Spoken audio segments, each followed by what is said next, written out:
మీ business ను develop చేసుకోవాలి అనుకుంటున్నారా? మీ పరపతిని పెంచుకోవాలి అనుకుంటున్నారా? అయితే ఓకే టీవీ ద్వారా L band, Aston band ad, scrolling ad, ad with voice overs, logo bug, video ads ద్వారా మీ యాడ్స్ ను పబ్లిష్ చేసుకోండి. సంప్రదించవలసిన ఫోన్ నెంబర్ 8520917933. నమస్తే సార్. నమస్తే. ఏం పేరండి? పిట్ట వెంకటేష్ గౌడ్. సార్, ఇప్పుడు వచ్చే ఈ పార్లమెంట్ ఎలక్షన్స్లో ఏ అభ్యర్థి గెలవబోతున్నారు? బీజేపీ నుంచి కానీ, లేకుంటే బీఆర్ఎస్ నుంచి కానీ, కాంగ్రెస్ నుంచి కానీ బలమైన నాయకులు ఇక్కడ బరిలో దిగనున్నారు. ఏ అభ్యర్థి గెలవబోతున్నారు? ఇక్కడ ప్రజలు అసలు ఏ అభ్యర్థిని గెలిపించుకుంటారు?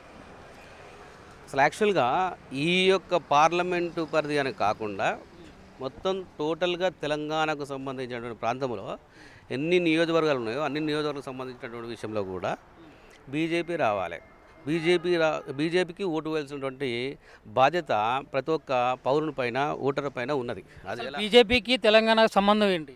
అసలు యాక్చువల్గా చెప్పాలంటే తెలంగాణ రాష్ట్రం ఏర్పడడానికి చాలామందికి అసలు ఎలా ఏర్పడుతుంది అనే విషయం తెలియదు. చట్టం ప్రకారంగా భారత రాజ్యాంగంలో ఉన్నటువంటి 2/3 majority of the parliament is compulsory to pass the bill irrespective of the interest of the concerned state assembly and people అనే చట్టం ప్రకారంగా ఒక రాష్ట్రం ఏర్పడాలంటే ఒక పార్లమెంటులో 2/3 మెజారిటీ తోటి ఒక రాష్ట్రం ఏర్పడుతుంది. 2/3 అనేది వేరు, ఒక ప్రభుత్వం ఏర్పడడానికి కావాల్సినటువంటి మెజారిటీ వేరు.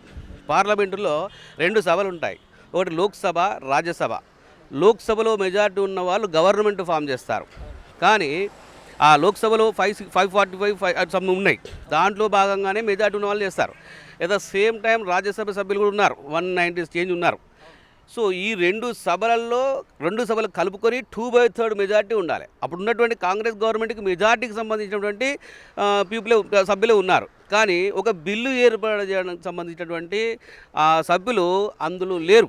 ఆ మూమెంట్లో తెలంగాణ ఏర్పడాలి అంటే ఆ బిల్లు ప్రవేశపెట్టినప్పుడు అక్కడ Venkaiah Naidu at the same time Sushma Swaraj ఈ 2 సభలలో మాట్లాడి తెలంగాణ ప్రజల యొక్క ఆకలి పోరాటము అండ్ ఉద్యమ పోరాటము, బలిదానాలు ఇవన్నీ చూసుకొని తెలంగాణ రాష్ట్రం ఏర్పడాలని చెప్పేసి ఒక ఓటు 2 రాష్ట్రాలను కాకినాడలో ఒకనొక సందర్భంలో తీర్మానం చేసిన సందర్భంలో దాన్ని బేస్ చేసుకుని అప్పటికి ఇప్పటికి ఒకటే మాట కట్టుబడి ఉండి చిన్న రాష్ట్రాలు ఏర్పడాలనే ఉద్దేశంతో ఈ యొక్క బిల్లుకు మద్దతు తెలపడం వల్ల తెలంగాణ రాష్ట్రం ఏర్పడది.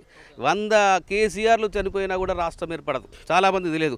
ఒక్క కాంగ్రెస్ గవర్నమెంట్ ఉండడం వల్ల తెలంగాణ ఏర్పడదు. తెలంగాణ ఇచ్చింది కాంగ్రెస్ పార్టీ. ఇప్పుడు ప్రస్తుతం తెలంగాణలో అధికారంలో ఉంది కాంగ్రెస్ పార్టీ. రేపొద్దున కేంద్రంలో కూడా అధికారంలోకి వచ్చేది మేమే. ఇప్పుడు పార్లమెంట్ స్థానాల్లో కూడా 14 స్థానాల్లో మేము ఇక్కడ తెలంగాణలో గెలవబోతున్నాం అని చెప్పి కాంగ్రెస్ నాయకులు చెప్తున్నారు కదా, దీన్ని మీరు సమర్థిస్తారా? వాస్తవానికి కాంగ్రెస్ పార్టీ తెలంగాణ ఇచ్చినటువంటి సందర్భం కాదు. కాంగ్రెస్ పార్టీ, బీజేపీ పార్టీ కలిస్తేనే అక్కడ బిల్లు ఏర్పడది, దానివల్లనే తెలంగాణ ఏర్పడదు. అదొకటి నెంబర్ 1. ఇప్పుడు వాళ్ళు వాదిస్తున్నారు తెలంగాణలో మేము ఖచ్చితంగా గెలుస్తామని. ఇప్పుడు ఉన్నటువంటి సిచ్యువేషన్లో మొత్తం టోటల్గా 370 ఆర్టికల్ రద్దు చేయడం జరిగింది, రామ మందిరం నిర్మాణం చేయడం జరిగింది. ఎట్ ద సేమ్ టైము ఈ భారతదేశంలో ఇప్పుడు వేరే శరణార్థుల్లాగా వచ్చినటువంటి వాళ్ళు మన హిందువులై ఉండి వేరే యొక్క దేశాలలో చాలా అనగారిన బతుకులు బతుకుతున్న వాళ్ళకు కూడా పౌరసత్వం ఇవ్వడం జరిగింది. ఇట్లాంటివన్నీ చాలా విషయాలు ఉన్నాయి. చట్టపరంగా ఎన్నేళ్ల చరిత్రలో కాంగ్రెస్ పార్టీ సాధించలేని ఎన్నో విషయాలు కూడా బీజేపీ సాధించడం జరిగింది. ఒక్క ఎగ్జాంపుల్, ఇప్పుడు మనం పార్లమెంటుకు సంబంధించిందే తీసుకున్నట్టయితే బీజేపీ గవర్నమెంట్ ఉన్నప్పుడు ఈ బూర నరసింహ గౌడ్ ఎంపీగా ఉన్నాడు. ఆ ఎంపీగా ఉన్నప్పుడు మరి చాలామందికి ఒక క్వశ్చన్ వస్తుంది, టీఆర్ఎస్ పార్టీ కదా, మరి బీజేపీకి సంబంధించినటువంటి అంశము ఎట్లా సాధ్యమైంది? అతను అప్పుడు టీఆర్ఎస్లో ఉన్నాడు, ఈ పని ఏం చేసిండని చెప్పినా కూడా టీఆర్ఎస్ పార్టీ చేసినట్టు కదా అని. వాస్తవానికి టీఆర్ఎస్ పార్టీ చేయలేదు. బాగా గుర్తుపెట్టుకోవాలి, ఎవరైనా కూడా ప్రాంతీయ పార్టీలు అధికారంలో ఉండరు కాబట్టి అధికారంలో ఉన్నటువంటి వ్యక్తులు ఎవరైతే ఉన్నారో అధికారంలో ఉన్నటువంటి పార్టీ అనుకూలంగా ఉంటేనే పనులు సాధ్యం అవుతాయి. సో ఇప్పుడు ఒక ఎయిమ్స్ ఏర్పడాలి అంటే అసలు యాక్చువల్గా చెప్పాలంటే రాష్ట్ర విభజనకు సంబంధించినటువంటి విషయంలో ఈ హాస్పిటల్ ఏర్పాటు చేయాలని చెప్పేసి ఆ అంశము ఎక్కడా లేదు. గుర్తుంచుకోండి, ఆంధ్రప్రదేశ్ తెలంగాణ విభజన సందర్భంలో ఆ యొక్క అంశం లేదు. అయినా కూడా ఈ యొక్క ప్రతిపాదన బూర నరసింహ గౌడ్ డాక్టర్ కాబట్టి ఈ ప్రతిపాదనను పార్లమెంట్లో మన నాయకుని సంప్రదించడం జరిగింది, నరేంద్ర మోడీ గారిని, అమిత్ షాని, నడ్డాని. ఈ యొక్క సంప్రదించడం మూలాన ఆ యొక్క ప్రతిపాదనను ఇది బాగుంటుందని చెప్పేసి కేసీఆర్ కూడా చెప్పడం జరిగింది. కేసీఆర్ సరే నువ్వు నడువు అని చెప్పేసి ఈయనను పంపించడం జరిగింది. ఈయన యొక్క మాటల శక్తియుక్తులతోటి ఈయన యొక్క ఉన్నటువంటి ఏదైతే లాభయింగ్ ఉన్నదో దీన్ని దృష్టిలో ఉంచుకొని మన నరేంద్ర మోడీ ప్రజలను దృష్టిలో ఉంచుకొని తెలంగాణ అంశం అంటేనే అప్పటి నుంచి సుష్మా స్వరాజ్ నుంచి కూడా తెలంగాణ పట్ల సంపూర్ణమైనటువంటి అభిప్రాయం ఉన్నది, అభిమానం ఉన్నది. కాబట్టి ఈ యొక్క హాస్పిటల్ ఇవ్వడం జరిగింది 2020కి సంబంధించినటువంటి. ప్రజలు ఎందుకు మరి ఇక్కడ మామూలుగా ఇక్కడ ఏదన్నా అనారోగ్య సమస్య వస్తే మాత్రం గాంధీ హాస్పిటల్ తప్ప వేరే దిక్కు లేదు ఇక్కడ భువనగిరి జిల్లా ప్రజలకి అని చెప్పి అంటున్నారు. మరి దీన్ని ఎట్లా ఖండిస్తారు మీరు? దాన్ని దృష్టిలో ఉంచుకొని బూర నరసింహ గౌడ్ చాలా కష్టపడి మరీ హాస్పిటల్ తీసుకురావడం జరిగింది. ఇప్పుడు 2000 మందికి సంబంధించిన ఓపీ పేషెంట్లు ఇప్పుడు అందుబాటులో ఉంటున్నారు. రేపు 10 నుంచి 15,000 మంది దాకా ప్రతి ఒక్క సౌకర్యాలు కూడా ఇందులో వేస్తారు. ఎందుకంటే మీరు చెప్పినట్టు ఏదైతే క్వశ్చన్ ఉన్నదో దాని దృష్టిలో ఉంచుకొని దాన్ని ఎక్స్టెన్షన్ చేసే అవకాశం ఉన్నది. బూర నరసింహ గౌడ్ అది కూడా ప్రతిపాదనకు తీసుకొచ్చాడు. మధ్యలో ఉన్నటువంటి 5 ఏళ్ళు ఒక కోమటిరెడ్డి అని వేరే ఎంపీ రావడం మూలన ప్రతి ఒక్కటి ఏమీ పట్టించుకోకపోవడం వల్ల ఎక్కడే సుఖం కూడా అక్కడే ఉంది. మళ్ళీ మన నరసింహ గౌడ్ రావాలి, తనకున్నటువంటి ప్రతిపాదన, తనకున్నటువంటి శక్తియుక్తులు, తన ఆల్రెడీ డాక్టర్ కాబట్టి అది ఏం చేయాలనో తనకు తెలుసు. కాబట్టి బూర నరసింహ గౌడ్ గారు ఆల్రెడీ డాక్టర్ కాబట్టి ఒక హాస్పిటల్ అయితే తీసుకొచ్చారని. ఇప్పుడు హాస్పిటల్తో పాటు మరి ఆయన ఎంపీగా ఉన్నప్పుడు ఆయన హయాంలో జరిగినటువంటి అభివృద్ధి ఏంది ఈ భువనగిరిలో? యాక్చువల్గా పాలిటెక్నిక్ కాలేజు జనగామలో పాలిటెక్నిక్ కాలేజు కేవలం ఆయన పుణ్యాన్ని వచ్చింది. జనగామలో ప్రసూతి హాస్పిటల్ కేవలం ఆయన పుణ్యాన్ని వచ్చింది. కొన్ని ఊర్లలో రోడ్లు రావాలి. వాస్తవానికి చాలామంది తెలియదు రోడ్లకు సంబంధించినటువంటి విషయంలో సెంట్రల్ గవర్నమెంట్ స్కీమ్ ప్రకారంగా రోడ్లు ఎంతవరకు వచ్చిందని. మ్యాక్సిమం బూర నరసింహ గౌడ్ భువనగిరి పార్లమెంట్లో రోడ్లను చాలా విస్తరింపజేసిండు. అట్ ద సేమ్ టైము గ్రామ టాయిలెట్స్ అవి బాత్రూమ్లు ఏర్పాటు చేస్తారు కదా, దానికి సంబంధించిన విషయంలో కూడా స్కీమ్కి సంబంధించింది స్వచ్ఛ భారత్ కింద గవర్నమెంట్ పెట్టినటువంటి స్కీములు అది చేయడం జరిగింది. ఎట్ ద సేమ్ టైం బూర నరసింహ గౌడ్ స్వయాన కూడా ఒకటి నర్సన్న బీమా అండ్ ప్రజలకు ఒక ధీమా అనే విధంగా ఒక బీమా తీసుకొచ్చిండు. సంవత్సరానికి 60 రూపాయలు కట్టి 5 లక్షల వరకు ఇన్సూరెన్స్ వచ్చే విధంగా. ఈరోజు ఎవరు చేశారు అట్లా? ఎవరు చేయలేదు. చాలామందికి ప్రైవేటు హాస్పిటల్లో స్టార్ మెడికల్ హెల్త్ ఇన్సూరెన్స్ ఉందిగా, star health insurance medical claim కింద అది దాదాపు నెలకు సంవత్సరానికి ఒక 10 నుంచి 15,000 దాకా, 6,000 నుంచి 20,000 దాకా ఇట్లా కడితేనే సంవత్సరానికి అంతో ఇంతో వస్తున్న సందర్భంలో మరి బూర నరసింహ గౌడ్ గారు ఈ రకంగా ఇన్సూరెన్స్ కూడా ఏర్పాటు చేశారు. నెక్స్ట్ ప్రతి ఒక్క పల్లెలలో ఎవరైనా అనాథ పిల్లలు ఉన్నప్పుడు కానీ వాళ్ళకి సంబంధించినటువంటి సేవలు ఇక్కడ చేయాల్సినటువంటి సందర్భంలో కూడా వాళ్ళకి సంబంధించినటువంటి ట్రీట్మెంట్ కూడా ఉచితంగా ఇస్తున్నాడు. ఇవన్నీ కూడా చాలామందికి తెలుసు. ఇంకా మేము తెలియజేపే బాధ్యత మా పైన ఉన్నది. 100% ప్రతి ఒక్క విషయంలో కూడా బూర నరసింహ గౌడే తెలుసు అందరికీ. ఈ మిగతా పార్టీలో ఉన్నటువంటి వ్యక్తులు ఎవరికి పూర్తిగా తెలియదు. క్యామ మల్లేష్ అనే వ్యక్తి ఇప్పుడు బీఆర్ఎస్ టికెట్ ఇచ్చిన తర్వాత మాత్రమే ప్రజలకు తెలుసు తప్ప అంతకన్నా ముందు ఎవరికీ తెలియదు. ఇబ్రహీంపట్నంలో ఏదో ఉంటే ఉండొచ్చు. 7 నియోజకవర్గాలు ఉన్నాయి పార్లమెంటులో. 7 నియోజకవర్గాలలో ఒక్క నియోజకవర్గానికి సంబంధించిన విషయంలో, అది కూడా ఒక పార్టీకి సంబంధించిన విషయంలో, అది కూడా ఒక వర్గానికి సంబంధించిన విషయంలో ఉన్నటువంటి వ్యక్తి 7 నియోజకవర్గాల్లో ప్రభావితం చూపించడం అనేది కళ్ళ. సరే, అసలు తెలంగాణ ప్రజలు కానీ లేకుంటే దేశవ్యాప్తంగా ఉన్నటువంటి ప్రజలు కానీ మరి అసలు బీజేపీకి ఎందుకు ఓటేయాలి?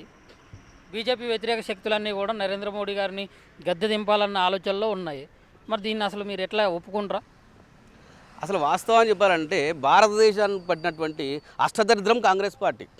ఎందుకంటే స్వాతంత్రం తీసుకొచ్చినప్పటి నుంచి మొదలు పెడితే ఇప్పటి వరకు కూడా వాళ్ళు చేసినటువంటి నష్టాలు అన్నీ కావు. ఆ నష్టాలన్నింటినీ పూరించుకుంటూ మళ్ళీ ఒక స్వతంత్రమైనటువంటి నిజమైనటువంటి అందరికీ కావాల్సినటువంటి సౌకర్యాలను ఏర్పాటు చేసుకుంటూ ఒక రక్షణ మార్గంలో కూడా ముందుకు తీసుకుపోతున్నటువంటి సందర్భం ఇది. ఫర్ ఎగ్జాంపుల్ ఒక చిన్న ఎగ్జాంపుల్ చెప్తాను.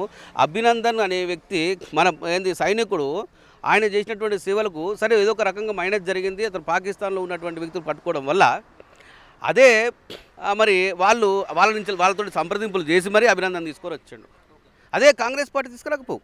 ఇట్లాంటి యొక్క చర్యలు ఎన్నో ఉన్నాయి, ఎన్నో సాహసాలు ఉన్నాయి. అసలు చెప్పుకోలేని అందరూ ఆశ్చర్యపరిచే విధంగా, ఆశ్చర్యంకు లోనయ్యే విధంగా ఎన్నో సాహసాలు చేశాడు నరేంద్ర మోడీ. ఖచ్చితంగా నరేంద్ర మోడీ కంపల్సరీ వస్తాడు, రావాలి. ఇప్పుడు 3 ప్రధాన తెలంగాణలో చూసుకున్నట్లయితే 3 ప్రధాన పార్టీలు మన కాంగ్రెస్, బీఆర్ఎస్, బీజేపీ. ఈ మూడిట్లో ఏ పార్టీ ఎన్ని స్థానాల్లో గెలుస్తారని మీరు అనుకుంటున్నారు? నా అంచనా ప్రకారంగా అసలు యాక్చువల్గా బీఆర్ఎస్ అనేది ఇక్కడ లేదు. ఇక మనకు వేవ్ కూడా ప్రజలలో స్థానిక ఎలక్షన్లు వేరు, అసెంబ్లీ ఎలక్షన్లు వేరు, ఎంపీ ఎలక్షన్లు వచ్చేసరికి ప్రతి ఒక్కరు నోట చిన్న అబ్బాయి 18 ఇయర్స్ ఉండి వాడు కొత్తగా ఓటర్ వచ్చినా కూడా వాడు ఉడుకు రక్తం కింద కూడా దేశ రక్షణ కావాలి అంటే నరేంద్ర మోడీ రావాలి అనే సంకల్పంతో బీజేపీకి వేస్తున్నాడు. అంటే ఈ చిన్నవాడి నుంచి మొదలు పెడితే పెద్దవాడి దాకా ప్రతి ఒక్కరు కూడా బీజేపీ అన్నది. సరే, కొంతమందికి ఉండొచ్చు కాంగ్రెస్, అంటే కాంగ్రెస్ బీజేపీ మాత్రమే ఉంటుంది, ఇక్కడ లేదు ఇక్కడ. సో టీఆర్ఎస్ అనేది అంతంత మాత్రమే.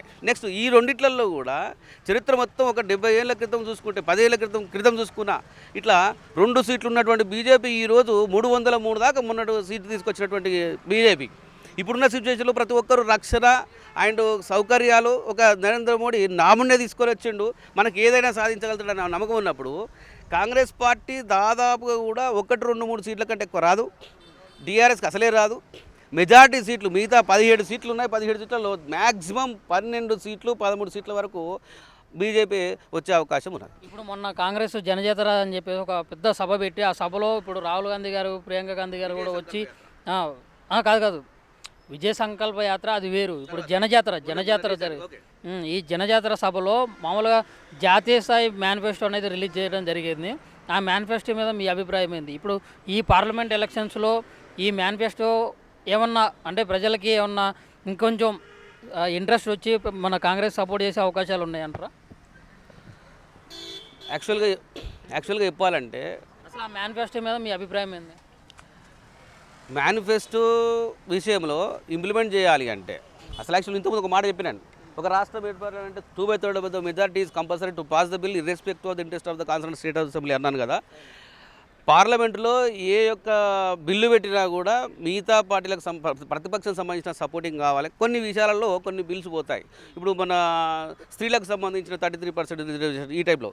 సో మన మేనిఫెస్టో పూర్తిగా మనం 100% సాధించాలి అంటే ఎవరి సపోర్ట్ లేకుండా మనకే రావాలంటే దాదాపు 303 సీట్లు వచ్చినాయి. ఒక భారతదేశం పార్లమెంట్ మన రాజ్యాంగంలో ఏమైనా చేర్పులు చేయాలంటే అట్లీస్ట్ 370 ఎంపీస్ ఉండాలి. 370 ఎంపీస్ ఉంటే ఎవరి సపోర్ట్ లేకుండా మనం చేయగలుగుతాం. ఆ మేనిఫెస్టో ఒక్కసారి మీరు చదివితే ఆశ్చర్యపోతారు. అవన్నిటిని ఇంప్లిమెంట్ చేయాలంటే ఖచ్చితంగా బీజేపీ రావాలి.